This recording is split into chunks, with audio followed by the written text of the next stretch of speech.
You're listening to the Fashion Ambition Podcast, and I'm your host, Natalie Robin.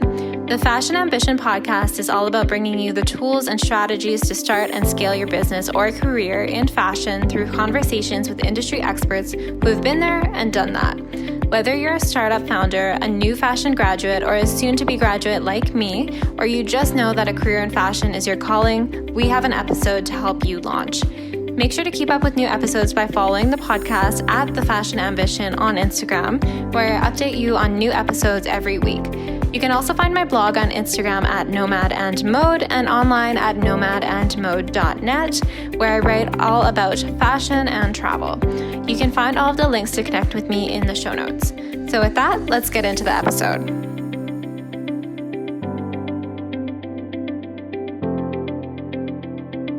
This is Natalie, and welcome back to the Fashion Ambition Podcast. Today, I'm so excited to be talking with Abbie Ginther and Deena Simair, who are successful fashion retail business owners, and also just so happen to be two of my former French immersion teachers. So after pivoting from careers as teachers, they opened Belong Lifestyle, a clothing boutique in Martensville, Saskatchewan that promotes body positivity and inclusivity. So today, we're going to be talking all about what inspired them to open the store, some of the challenges that they've faced as an inclusive retailer, and why they feel inclusivity is so important. So welcome to the podcast, you guys, and thank you so much for being here. Hi. Thank you. For your voice. I want to speak in French to you. So maybe the next podcast, I think this one is going to be evaluated in English. So it sounds good. Yeah. So I really wanted to start out with you guys by asking, what was it that made you decide to kind of make that career shift from, being established teachers to opening a store? Oh man, does a lifelong obsession with fashion count? Absolutely. I feel like we always had it in our soul. It was always a pipe dream. And we both ended up in the same position where we had the chance to do something. We're like, why? Why aren't we? Why not? Mm-hmm. Yeah, I think that we both felt in the classroom too, like we got to explore style in a fun and funky way. And to be able to sort of model that to a younger generation, that you can be yourself and you can do whatever you want with clothes and still be confident and fun. And then realized that there were a lot of women our age, younger, older, that were struggling with their outer appearance not matching their personality or sort of their spirit. Right. Yeah, that's awesome. And I really love what you guys are doing with like the inclusivity and then the body positivity aspect as well. Like I find that you do such a good job of really kind of bringing that across in your social media, especially. We're still educators, right? We're still being teachers. That's not something that we are going to forget about. So it's just comes with the package.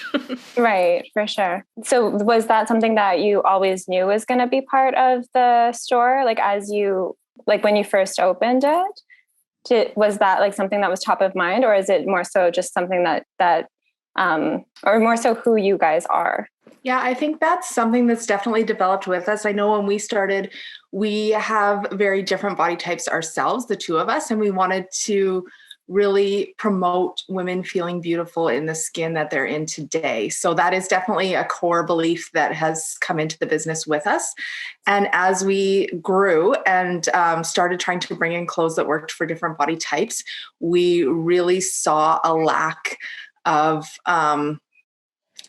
choices for women specifically as they got up into different clothing ranges. So for example, in our store, the average, like the most popular size in our store is size 13. And so that is not something that you generally see put out there. If you look at fashion or styles, you would think it would be like a size 4, but that's not true. So if you think that's our average size, and then it goes out in both directions from there. So to be able to provide clothing in sizes that fit women and make them feel comfortable in the skin that they have today, not some sort of body that they maybe had 20 years ago or that they're attaining to. Right. And one of the other questions that I wanted to ask you guys, you kind of touched on it with like the difficulty in finding sizes. What are some of the challenges that you've found in trying to incorporate that like body positivity and or incorporate inclusivity more so within the store? Well, it's easy we know what is needed. We know that all sizes need that support, and we know that all sizes shop, and we know that all sizes want to feel good. The hard part is finding the quality pieces of clothing from manufacturers. If I have to start making clothing, we will start making clothing someday. Right. New pipe dream, Abbie. New goal to hit. It's so easy to find clothing for those average sizes that you see everywhere, but branching out and finding and then the price points are different. So then you're having to figure that out. So it's more of a supply issue. And then once you get the clothing in, I think the other part that is a challenge is the whole education part. Because you have these people who are used to not being able to find clothing for themselves. So letting them understand that, hey, get in here. We have stuff for you. You look beautiful. And we can attacking me here. Abbie, maybe you could speak more to the actual, because Abbie, we have our different roles in the business, right? So I'm bringing the things in, and that's my challenge, finding the pieces. And then Abbie's the voice and getting the word out. So she maybe could speak more to that. I think one of the challenges that we didn't expect as much and that we've really encountered is letting women believe that there's something for them and feel comfortable purchasing for themselves today. As women, we often have an idea of who we want to be, but to take that from some future nebulous thing into your own body today has been a challenge. And I think one of the things that we found the most powerful for women is seeing themselves represented in clothing. So that's something that I don't think we're there yet, but we're really working on, is having beautiful, stylish women of all shapes, sizes, cultures, ages being shown in our clothing, so that when you come to whether it's our Instagram or you walk into the store, you have a vision of yourself and what you want to look like in clothes rather than maybe one or two people in a certain size. Right. So I think that's a huge thing for women, and probably a block for women of different sizes to even walk into a store and feel comfortable and know that it's for them as well.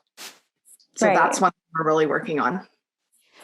Yeah, that's great. And what kind of feedback do you guys get from your customers in terms of how they're responding to your marketing and kind of the intention in stocking, kind of a wide variety of sizes? I think probably the most consistent feedback we receive once women have interacted with our company, whether it's online or in store, is how fun it was. And they're always surprised. I think that a lot of women dread shopping and either feel like they're really being marketed to buy things, or else that it's just not going to be a good experience. So for example, jeans shopping is a huge daunting task for a lot of women, especially women we found after they've had kids. They may not have put on a pair of jeans for 2-3 years. And to find a pair of jeans that fits them well, makes them feel confident and are also comfortable is a huge thing. So once women have interacted with the store, we generally that's our marketing plan, is serve our people well, and they will tell people they know about that experience. So it's not so much, yay, we sold them a pair of pants. It's more, how did they feel when they were in the store? Did they feel valued? Did they feel heard? Did they leave feeling good about themselves and their own skin? And so that's consistently been our goal from day one. And I don't mean to make it sound like we don't need to sell clothes. We're a retail brand, but honestly, that is not the goal. That's just a happy side effect. I found tagging along with that, what Abbie's saying there, it's amazing once you start getting into that and bringing in more pieces in all the size ranges, how everybody's like, oh my God, we need this. Thank you for doing this. People want that visual diet for it to be a healthy one, that we see all the size ranges. So, we're just going with what we hear. So the more we hear, the more we bring in, right? Look at their own visual diet. So what are you imbibing? Are the people that you are trying to emulate visually, are they like you? Are they, it's sort of trying to broaden that range of what is beautiful in people's minds. Right, for sure. And then I guess a question for you, Deena, because you mentioned that you are kind of in charge of stocking everything.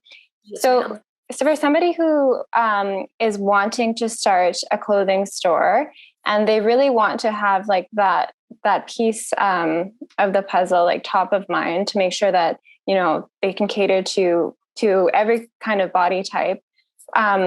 What would you say is like the first step? Like, where should they look first?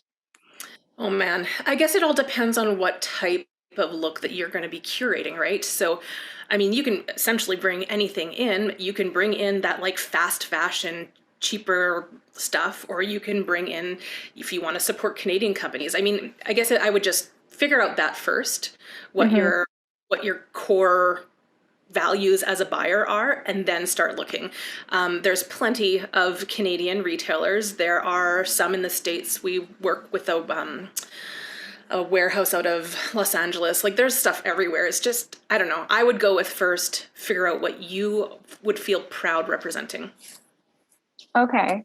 Yeah, that's a really good tip, because I think people don't necessarily think, okay, should I look at Canadian retailers first, or should I look at should I look abroad? Because unless you're aware of fast fashion really ahead of time before you start sourcing, you don't necessarily have that question in mind. So are there any mistakes that you see other stores or other brands making when it comes to trying to be inclusive? Yeah.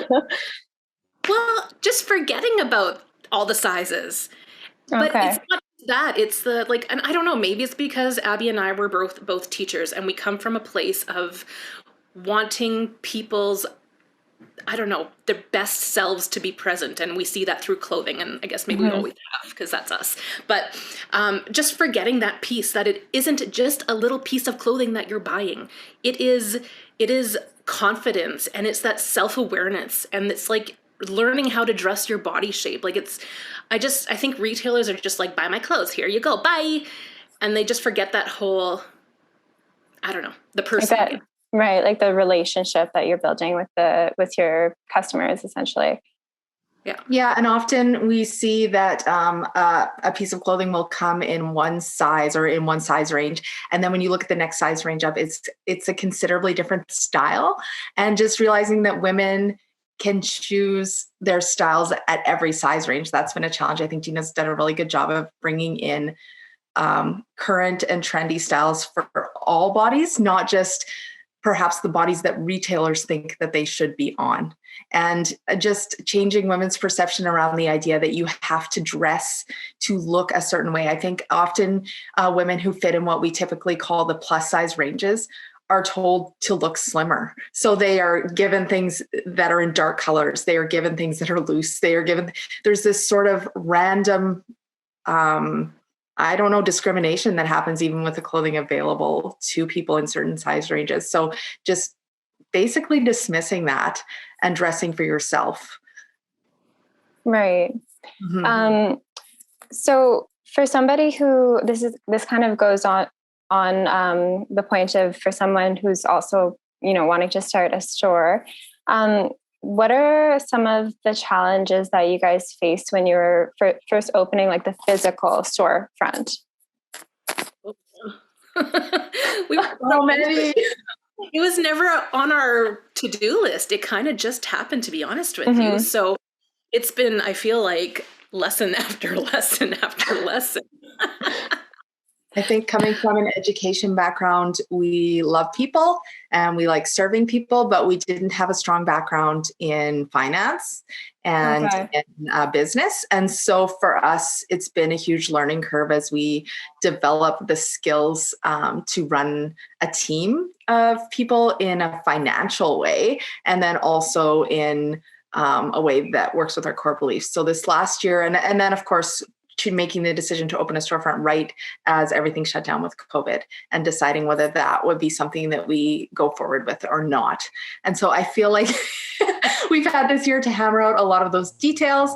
And if we can be successful in this current environment, I think we're going to be okay when things open up again. Definitely. Oh my gosh. Like, what a test. Like, yeah, if you're ever going to start a business and see if it's gonna make it, I think this is the year to do it.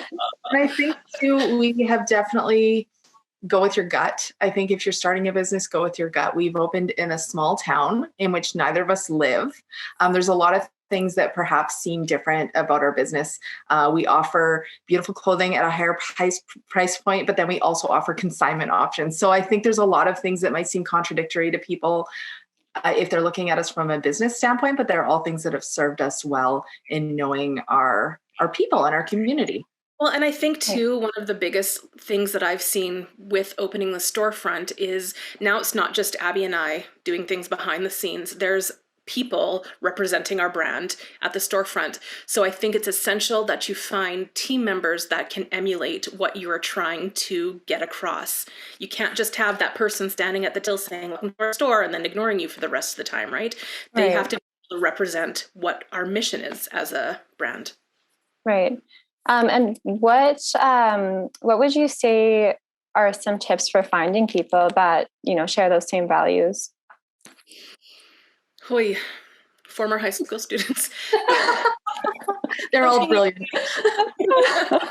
I don't know. It's like, I don't believe in this stuff, but it's like you put that vibe out there and they just come to you. Okay. I believe in it. I don't know. You just manifest them. I think the more clear that you are with your values and putting them out there, people either very much respond to that and are drawn to it, or pass and say it's not for them, right? So I think as we developed our voice in our company, then those people that really responded to that were people that are now somehow involved in the business. And another thing is that a lot of we are a female owned and female operated company. So everybody that works for us is a girl, strangely, or a woman, and in different parts of their life who have talents. One mom who happened to have a background in finance and HR. One mom who happened to have a background in customer service. So it's been very interesting. And then, of course, we have younger employees as well who are finishing high school. So it's been really fun and empowering to see women who have balancing other responsibilities and other life stages become a part of Belong in their own way with their own talents. So that has been hugely gratifying to Deena and I. And it wasn't something, again, that we foresaw when we began this company. Nope. That wasn't on the agenda, but it's neat how they all just turned up knocking and said, hey, man, I want to be a part of this. Yeah. And they have awesome so much value. Yeah, so much value added. I think that also speaks to how good your branding and marketing is too, that you have been able to communicate those values so clearly that, then people kind of come to you. I think though that often as women specifically, we are so good at planning and listing and researching that often it's very difficult to begin a venture because things seem overwhelming. And so if we had any advice to give someone who maybe wanted to start their own business, it would be to just start small, make the mistakes, but start and learn as you go.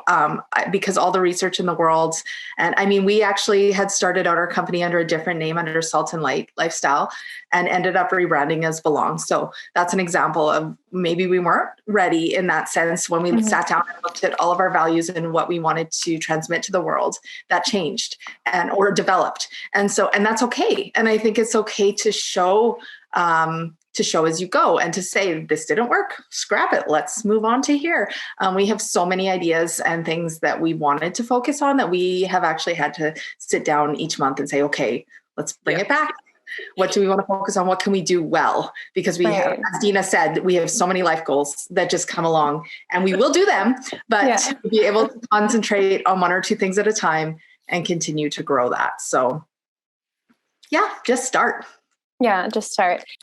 To that note as well, is there anything that you'd consider to be a major, I guess, I don't like saying failure, but like a major mistake that you guys have made throughout this process? Because I know it's inevitable, especially if you're trying something that you've never done before. But I think those are also some major like learning lessons that if you hear from someone else, it can really help you kind of in your own journey to things.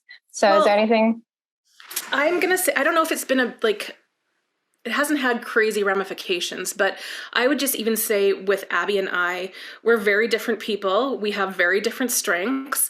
And it's that learning to work with a teammate and to be able to balance how one person functions versus how the other person functions. And we've had our ups and downs, but that's for a different podcast. And and I would probably classify them as mistakes, but then you make a mistake and you learn and you grow, right? Mm-hmm.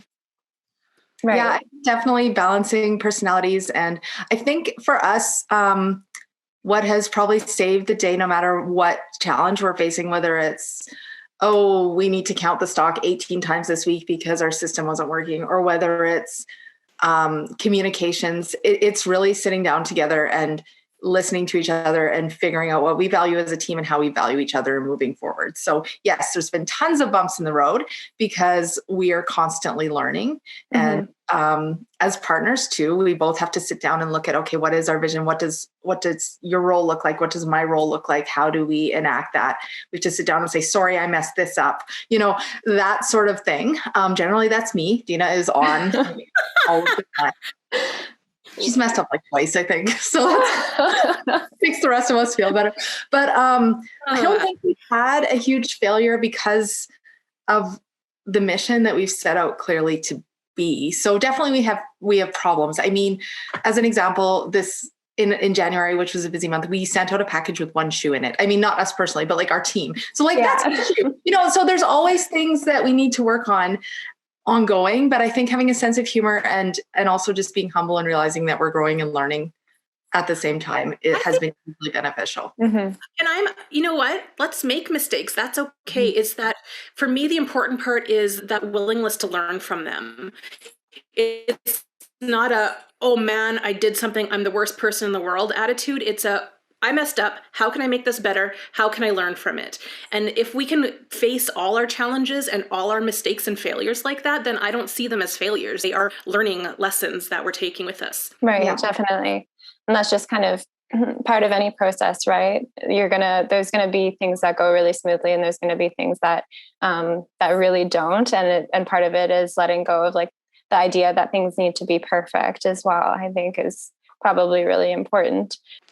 So another thing that I wanted to ask you guys is how would you approach like opening a physical retailer as opposed to like an online store? Because I know you guys have both components. I think for us, we definitely could see sort of where our customer base was located due to our online store. We actually had the opportunity, thanks to another female entrepreneur, to test out the idea of a retail location with some pop-up store type activities previously. So last year we did 2 pop-ups in Saskatoon. And then last spring we had actually decided to start a sort of a 2-month pop-up to see how that went prior to opening more of a permanent retail location. And that was that was a really good tester for us to see what was required and to also see if there was value in that or if it was something that we couldn't just continue to bring online. But we really felt that with a lot of things going online, there was a lack and a need for what we were providing in Martensville specifically, because it was a great base to, Saskatoon, Mormon, different areas. Right, yeah. As well as still being able to provide that service for our online customers. So I don't know, Deena, do you have anything else that you would say about that? Well, I don't know. It's kind of like a balance, right? Like, I mean, especially during the climate that we're living in right now, that online presence is super important. But in the same breath, if we want to expand that online presence, that storefront has been fantastic for it. But in that also same breath, it's also been a challenge because you're bringing new people in. You have to re-educate. You have to show them what you're all about. Whereas when it was online, people very clearly knew what we were about, right? Mm-hmm. So I don't know, like I almost wish going back a year, I guess, right? Because it was about a year ago that we were thinking about signing the papers for our pop-up. I wish I would have thought, okay, man, this could turn into a real thing. And what does that mean? And could have been a little more proactive, right? In the preparation of all the processes, all the things behind the scene that have to happen. We weren't thinking about that a year ago, but it was basically, we had this pop-up and we had such a crazy good response from it. And the community was so supportive that there was no reason for us not to make it a permanent thing. Okay. Yeah. And I think as you venture into things, doors will open for you. Again, that sounds like one of those woo-woo things that you put out in the world, but I honestly think that when you take those little leaps, then you will find out very quickly whether that is something that you want to go forward in or not. And sometimes no matter how much planning we had done around that, I don't know if we would have known that until we went forward. For me specifically, I felt terrified of the permanency of something that was brick and mortar versus online that we could adapt and change. And I have just been overwhelmed by how amazing it has been to be a physical part of a community as well as just sort of an online presence. So again, I think that probably what might look more polished online is a lot of behind the scenes reactive work to a decision that we made. And I think that's probably true for a lot of businesses, but you just don't see it. Right. So people are really feeling like, wow, how long did that business plan go on? What sort of, that's all there, but you just don't see the behind the scenes. Yeah, exactly. Everyone looks polished from the outside. We're coming to the end here with questions. But one thing that I was really wanting to ask the both of you is, what is something that you would tell your younger self when you were first getting started in your career? Either, and actually maybe that can be a two-part question, in your career as teachers and then also in opening this clothing store. Oh, that's a good one. I went into teaching thinking I would only do half my career because I never wanted to be that teacher that the kids were like, ugh, not her again. I always wanted to be the teacher that kids could relate to in some way and have a relationship with them. So in my head, I was only ever doing half a teaching career, and I always wanted to do something creative. So when the timing of this played out, it was like, yep, this is it. This is the chance. Let's do this. So I would have just told myself to, hey, you know what? Rock what you got right now. I loved teaching. I loved students. That's what I miss the most about teaching right now. But I would have just said, like, go with what you can do right now and with your gifts. And when you're ready for a change, jump on it, do it. Because if you don't do it, you're never going to do it. Right. Yeah. So just kind of, sorry, go ahead. No, I was going to say, I think that I would tell myself that nothing is ever lost. Any training or any skills that you develop throughout, whether it's formal education, throughout careers, that will be used in your life. And I also love teaching. Like, I feel like if tomorrow you said to me, you have to go back in the classroom, I'd be like, woohoo, okay. Yeah. Maybe not during COVID, but because teachers are amazing. But I love that part of it. And I think that the skills and gifts that you nurture will be valuable to you wherever you go. So Deena and I both talk a lot to our staff and to our community about how a lot of the things that we did in the classroom we're doing here too. Deena is incredible at planning and organizing, and I just would love to see her teacher year plans. And I love the creative, the fun, the sort of on the go adaptation, and I love writing. So there's like a lot of different skills that we have been able to bring with us and develop throughout this. And then also that no matter what you choose to do, it's going to be a lot of work. Right. Yeah, for sure. So for this much fun that you see, there's this much work, and that's okay. And that's normal. And that's what everyone is doing. And I think that especially today, I look at my kids and what they're seeing and viewing, and it looks polished. It looks fun. Everything online looks like that, but we're seeing this and this is going on. And just to keep that in mind in whatever you choose to do. Yeah, definitely. The kids saw this, but really it was a scatterbrained mess of this on my end. Both of us came from teaching in which you're sitting in front of maybe, say, 30 people, and you're putting things out there, and the response that you get back is this much. So you're putting that out. You don't know what people are taking in. And we got very used to that, especially as high school teachers, I would say, just knowing that what you're seeing isn't necessarily reflective of what's being taken in. And that was hugely helpful to move from that to social media platforms where you might get 2 likes, but maybe 300 people responded in their hearts to something, and you don't know that. And so I feel like that was really good training for in general, right? Yeah, definitely. I never thought of it that way, but I guess, you guys probably have to deal a lot with, asking a classroom questions and people are thinking about it, but like outwardly there's just crickets. Pause, right? And I think social media, that pause is more pronounced. Mm-hmm. Yeah, definitely. Yeah, no, great advice.